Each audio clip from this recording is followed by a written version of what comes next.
Hello once again from the Prim Reaper. This is the second video critiquing UN Women's utopia city, Equiterra. Last time we tore down the first 3 districts, so let's jump right into it and take a stab at the next 6 districts. And no sooner do I dive back into the cesspool that is this artificial metropolis than I find myself drowning in bovine fecal matter. Number 4. Toxic Masculinity Recycling Plant. Just like in every civilization, citizens of Equiterra are affected by the human history, including patriarchal ideas of gender roles and what it means to be a boy or a girl, a woman or a man, a transgender person or a gender non-conforming person. Instead of conforming to these historical gendered stereotypes that have restricted men and women for generations, people of Equiterra question toxic masculinity. In the Toxic Masculinity Recycling Plant, through innovative dialogues and learning, toxic behaviors are transformed into attitudes that perpetuate gender equality. For instance, expectations such as men and boys shouldn't show emotion, or that they are naturally aggressive, have been transformed into healthier attitudes that respect every person's right to live as their true self, with their full range of emotions, dreams, and capabilities. Binary definitions of gender turn into a spectrum of gender identity and expression. Freed from oppressive gender roles, people of Equiterra are not held back by dominant forms of masculinity, and they are happier and mentally healthier than any other society. Oh boy, a plant where we can recycle all of the supposedly toxic aspects of masculinity. I'm sure that since this is a city called Equiterra, this is right next to the toxic femininity recycling plant where we get rid of all of the negative female traits too, right? After all, in a city focused on true equality, there's obviously no way we would be so unequal as to assume only one gender is capable of displaying negative stereotypical traits that ought to be challenged and corrected, right? There's no way we would take such a bleak outlook on men and hold such an unrealistic, naive, and patronizing outlook on women, right?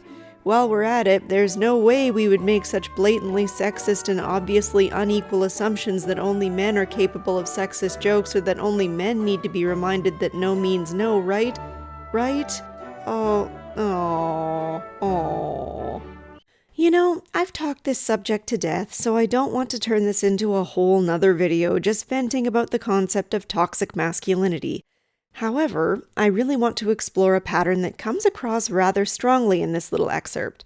It's the whole idea that historical gender roles are necessarily patriarchal in nature, as if this was all some crooked scheme that those evil men concocted that the poor, powerless women were defenseless to challenge.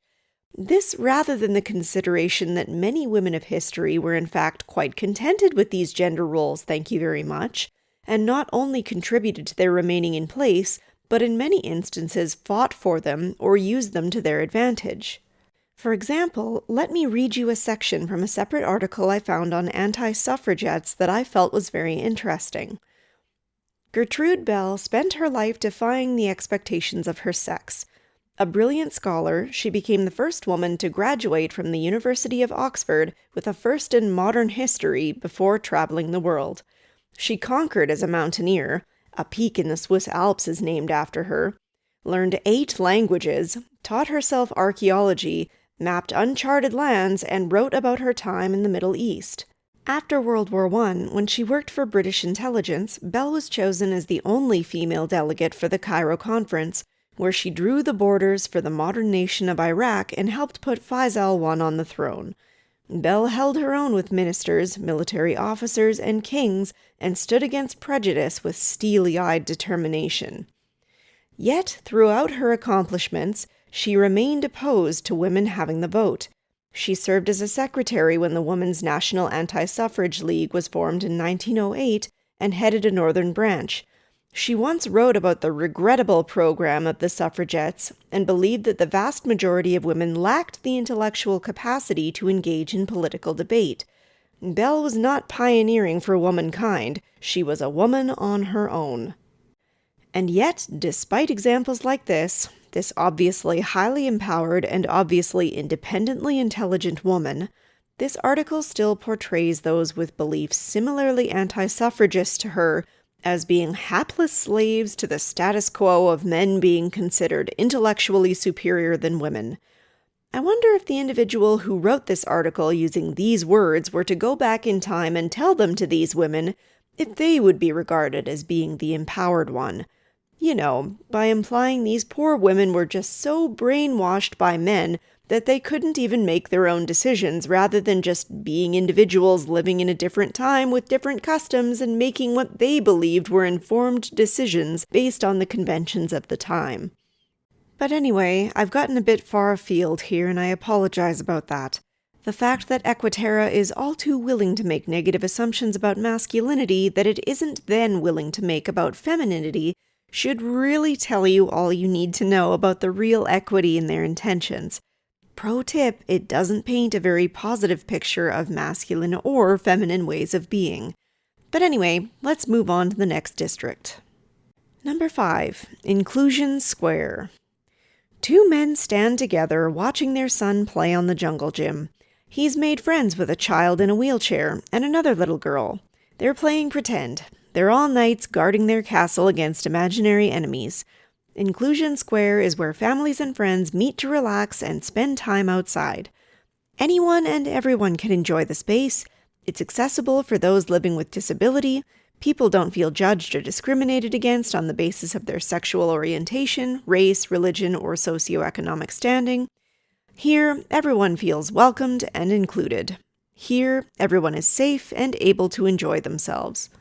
I'll bet that slide isn't fully accessible to that child in a wheelchair. Oh no, the whole thing needs to be shut down now because it's not inclusive enough. I'm kidding around, of course, but all kidding aside, this looks like a really nice thing to have and all, and as a pacifist myself, I can tell you that I'd be delighted to have a space where everyone could feel equally accepted and supported and loved by all. I'm very much a live and let live kind of person, and most of the time I feel like we'd all get on much better if more people took the same kind of attitude. However, unfortunately, life is not the nice little peaceful dream world that I just envisioned in my mind's eye, nor is it what UN Women is imagining here. Let me provide some examples. When 2 or even just 1 father watches their children play on the playground, are the chances lower, higher, or equal that the other people at the playground will view them with some level of suspicion of unsavory behavior compared with an equivalent woman?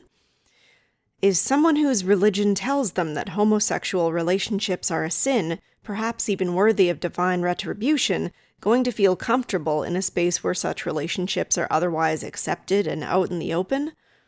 When an individual talks about their religious faith or engages in some kind of religious ritual, what are the chances of someone responding negatively to this, be it someone of another faith or some cheeky I am very smart atheist or whatever? Even more simply, what are the odds of some nosy individual just getting up in any average person's business? If someone has a phobia of people in wheelchairs or people with disabilities, I have actually spoken to someone with this exact phobia. It is an unusual one. Are they going to feel included or safe here? I came up with the examples I did for a reason. None of the individuals in this nice little square are doing anything wrong and all seem to be getting along peaceably, but all it takes is for one jerk or nosy person or ill-socialized or even someone with a debilitating social disorder themselves to come in and throw it all off and not make it feel like a particularly inclusive space anymore. I am not saying that these people I just mentioned are by any means in the right. What I am saying is you're never going to get rid of them. I think as time has gone on and we have become more connected and educated as a human species, for the most part we have been trending in a better direction in terms of getting along, in trying to include others, and to challenge discrimination. But unfortunately, I think this perfect utopia of everyone just getting along perfectly without any trouble whatsoever is a fantasy, and an unrealistic one at that. Far better to try to support people to know how to stand up for themselves and to be comfortable in their own skin without relying on the approval or acceptance of anyone else. You can control the way you see the world. You cannot control how other people behave. Number 6. Climate Action Street. In Equiterra, there are no deniers of climate change. Everyone does their part to protect the Earth and takes action to stop rising temperatures and the destruction of resources. Along Climate Action Street, you'll see recycling and compost bins. There is sustainable and safe public transport that reduces the need for everyone to own and use cars. Sustainable recycled fashion is the rage here, limiting waste. And you see women leading the charge in equal footing with men. Women leaders in business and government have been key actors in making the policies that are protecting the environment. With the inclusion of women's experiences, talent, and perspectives, Equiterra has found new ways of sustainably reducing the country's carbon footprint and food waste. Okay, first of all, I'd like to preface this by saying I have relatively little to criticize here. I am not a denier of climate change, and even if I were, I see absolutely no harm in taking steps to form a more symbiotic relationship with the world around us, in which we can take steps to pollute less and use more sustainable and renewable resources. At best, we prevent the world from falling into an unlivable state for humankind, and at worst, well, we may mildly inconvenience ourselves at times to live more sustainably. However, interestingly, I found myself reacting negatively to the statement, "There are no deniers of climate change." I think it just feels very authoritarian in a way, like people aren't allowed to question things. We have seen examples in the world, in history, what happens when people aren't allowed to question an idea. I think I would be more comfortable seeing a line like, "People are open-minded to the idea of climate change and are willing to work to better the world regardless." And also, the women leading the charge and in equal footing with men is a nice little wink-wink. We can't just say everyone shares the load. We have to give women a special mention ahead of men. Even the phrase leading the charge conveys a certain meaning, and let's just say it's not being on equal footing with others. To say nothing of the implication that merely adding women's perspectives will magically lead to new sustainable ways of reducing the country's carbon footprint. But anyway, let's not waste time being petty. Number 7. Equal Representation Avenue. Along Equal Representation Avenue are some of the most important institutions: government headquarters, leading businesses, and a major newspaper office and TV station. They all have gender-balanced leadership. The Parliament has equal representation of women and men, and the boardrooms show women and men of diversity working towards common goals. In the media, you don't see harmful stereotypes and sexism. I genuinely feel like it must be profoundly exhausting to think of everything this way all the time.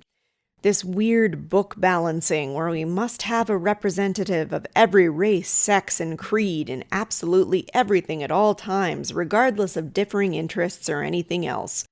We have to put in all this effort to create this strange, artificial, categorically structured life. Why exactly? Why is it supposed to be better this way? Maybe I should instead come at this as if someone just asked me, why is it not better this way? Well, multiple reasons. There's always the argument of meritocracy. If we have 10 people submit a resume to a place with 5 positions, is it not better to have a blind hiring process where the resumes are selected based on relevant skills or work experience? Would this not lead to the strongest crew for the company? How would focusing on arbitrary differences irrelevant to the job make for a better team? Or someone else might say, but having different role models for different kinds of children is important. Which I still think is a bizarre thing to say. Growing up, I had many different role models. I didn't need to look into a mirror to derive value from different ideas or different career paths. When I started to develop an interest in psychology, it wasn't because I saw other white females in the field and had a light bulb moment that I was then capable of doing it myself. Apart from the fact that it was actually Carl Rogers who initially inspired me the most, I was driven by what I wanted to be able to do for others. I feel like if you asked people what inspired them to do what they do in the world, very few people would actually say, because I saw people who looked like me doing that thing. Not to mention there's the whole thing I've talked about in previous videos, where not every individual from a given race, sex, religion, or whatever else you're trying to represent is likely to be a perfect representation of the group from which they belong anyway. Like, how one-dimensional a view of Black people or Muslim people do you have to imagine that you can pluck out one individual from that group, put them on a company board and then pat yourself on the back and say, "Okay, black people represented now." I don't quite understand how this kind of view isn't more stereotypical and discriminatory anyway. But honestly, aside from the fact that I think seeking exact equal representation for equal representation's sake really isn't going to accomplish all that much in any positive direction, I think it's just a generally unrealistic goal regardless. For example, do you have to have an equal representation of people of all political stripes? Or is it just the immutable characteristics like race or sex? Do you think a black conservative male is going to feel more represented by a black liberal female or a white conservative male? Do we actually care about other people feeling represented, or are we just putting on a facade? Are we going to put out surveys to the community to ensure people are feeling adequately represented in any given business? See how it just kind of all winds up getting in the weeds in a very short period of time?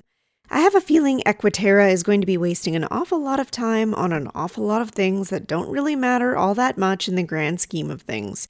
I suspect those in charge spent a little too much time focusing on idealism and not enough time learning how to run a functional economy.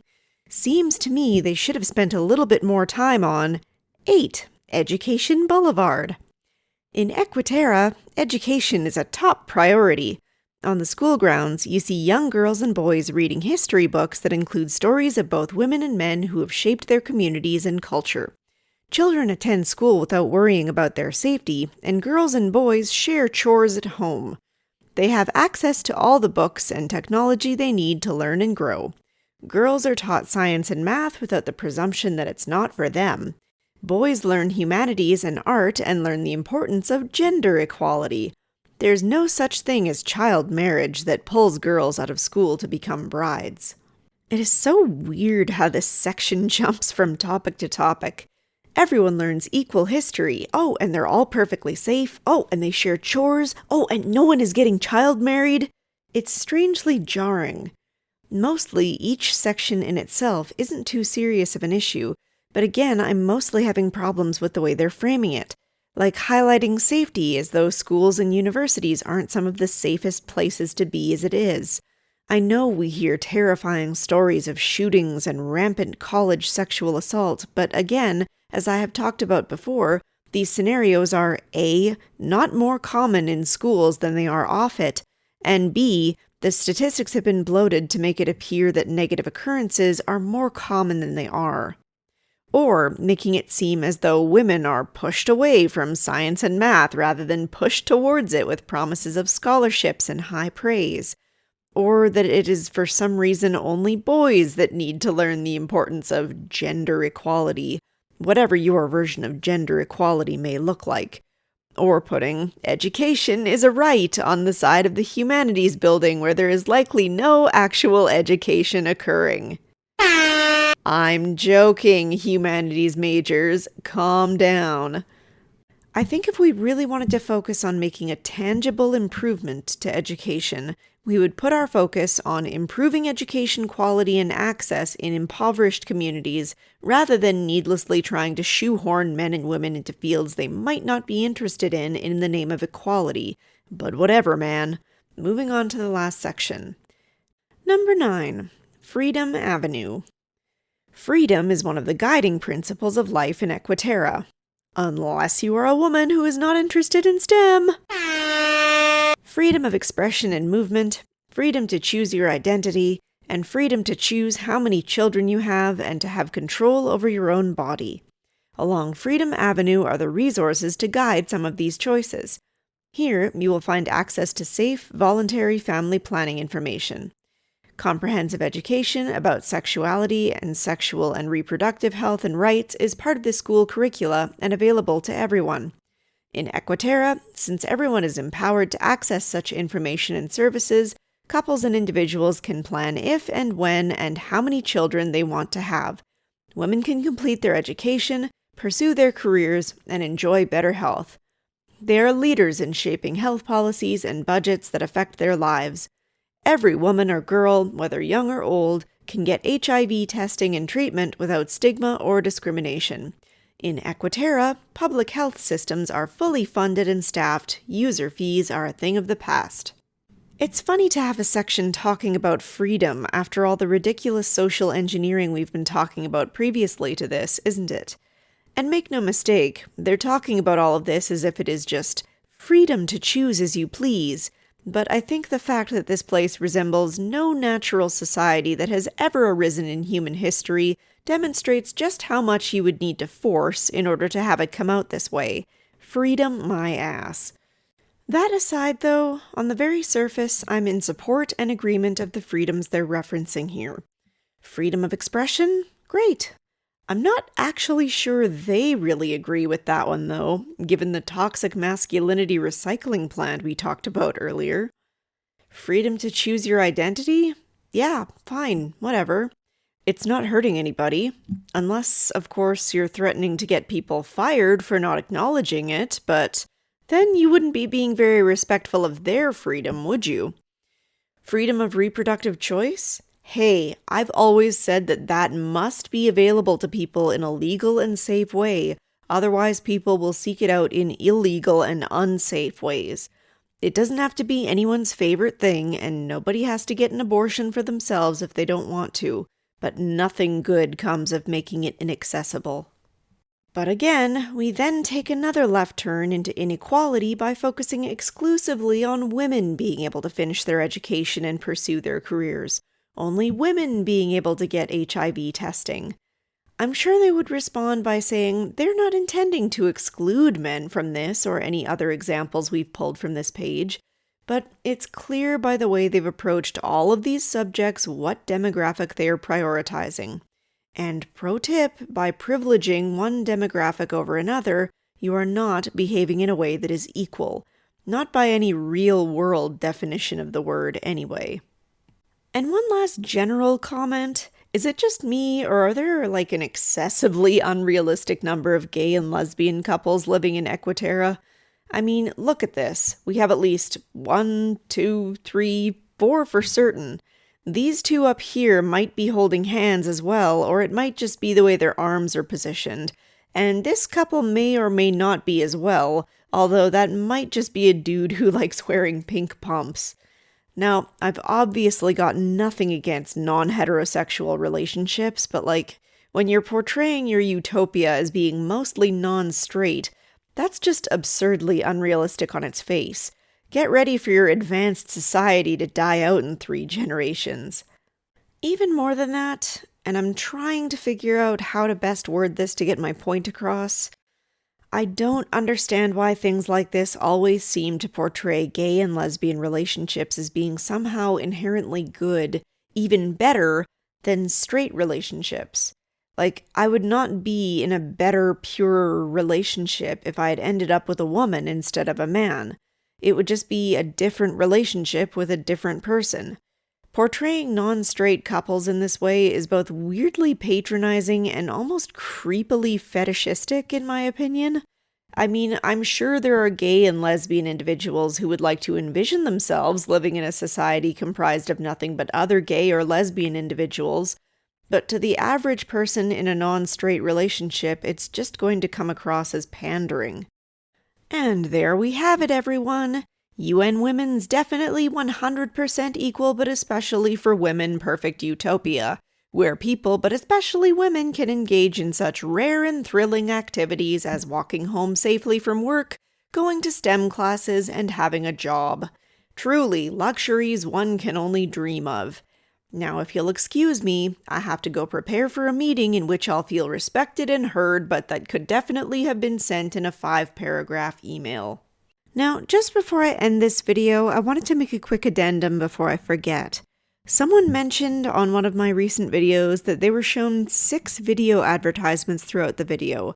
My policy has always been to strictly uncheck the video advertisements option, as I never wanted to annoy people nor to have my content interrupted. So now, knowing that YouTube is putting them on whether I like it or not, I'm doing 2 things. 1, I'm checking off video advertisements and selecting to only have them at the end of my videos to try to see if this has any effect on anything. And second, I'm encouraging everyone to watch my videos on an ad-blocked page if possible. uBlock Origin is a really great plugin if you're looking for one. I know I don't make as much by suggesting this, but quite frankly, I only really ever made a few dollars at most from YouTube advertising, and I find it much more important that you all see my content as intended. If you all want to support me, I encourage you to do so on the Patreon, Subscribestar, or PayPal links below anyway. So with all that being said, thank you all so much for your continued support, and I hope to see you all in the next one.